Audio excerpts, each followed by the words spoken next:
শাস্ত্রী আমাকে নিজে বলেছে, ঠাকুর মশাই শনি ঠাকুরকে বলবেন যেন আপনার জেলা চারকে ওই রাক্ষসী রাত থেকে বাঁচাতে। আরে ওই রাক্ষসী যে আপনার দুধ সম্পর্কে শালি, সেটাকে আপনি জানেন না।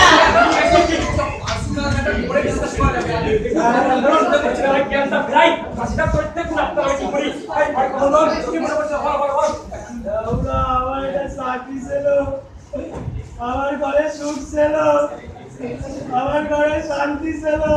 রোজ সন্ধ্যাবেলা আমার বউ যখন উঠোনে সন্ধ্যা দিদি চালতো, যখন আমার অন্ত পুরো মা গায়ে বসে তার নাতি নাতিদের গল্প শোনাতো আমরা, তখন আমি কাছ থেকে ঘরে দেখতাম। আমার ছোট ছেলেটা বাবু আমার খুব নেওয়াটা ছিল। যখন বাড়ি ফিরতাম তখন আমার পায়ে পায়ে পোষা পেয়ালের মতো ঘুরি ঘুরি বেড়াতো, আমরা পায়ে ঘুরি ঘুরি বেড়াতো। আর তখন বাবুরা আমার সুখে আমার বুকের ভর্তিটা উতাল বাজার করে উঠতো গো, উতাল বাজার করে উঠতো। একদিন হঠাৎ কারখানায় শিখিয়ে দেখি কারখানা গেলে বিরাট তারা চলতেছে। মালিকরা নাকি রাতারাতি তালা লাগাইয়া পালাইয়া গেছে। তারপর আমরা দিনের পর দিন কারখানার সামনে বসে দেখেছি, কারখানার সামনে বসে দেখেছি, কিন্তু এরা আসে নাই। আমরা এতগুলা মানুষের পেটের ভাত খেয়ে নেওয়া বাবুরা চলে যাবে না, কিন্তু বাবুরা এদিকে আস্তে আস্তে কারখানার লোহার গেটেও বসে ধরে গেল। আমরা কারখানার ভেতরে ভেতরে হাজারো ফুলেরও বাগান করা জঙ্গল হয়ে গেল, আমরা জঙ্গল হয়ে গেল। আস্তে আস্তে সব পেটে টান করতে লাগলো,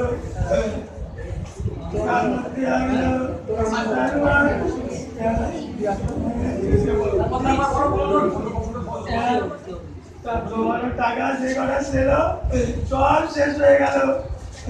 গটি বাটি একটা একটা করে বেচতে শুরু করলাম, একার কাড়া সেকার কাড়া ঘুরে বেড়াতে লাগলাম, কিন্তু আমরা কেউ কাটতে না, কেউ কাটতে না। আমরা চাষির ছেলে, চাষ করে খাবো, নিজের জমি জমি তো কিছুই নেই, বাবলু লোকের জমিতে খাবো দেবো, কিন্তু আমরা কেউ একসাথ এক জমি করতে না, কেউ একসাথ এক জমি করতে না।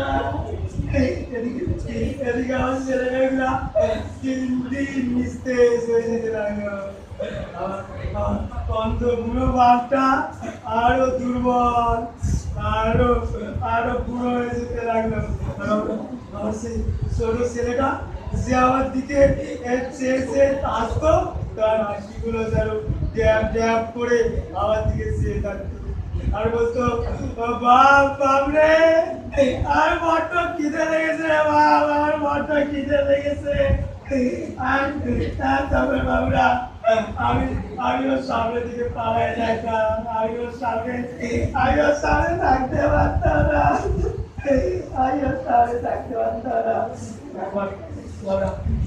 হঠাৎ একদিন পরের রাতে বাড়ি ফিরেছি, ভেবেছি ছেলে মেয়েগুলো ঘুমায় পড়েছে, কিন্তু বাবুরা ঘরে ঢুকে দেখি আমার ছেলে মেয়েগুলো বসে বসে ভাত করছে।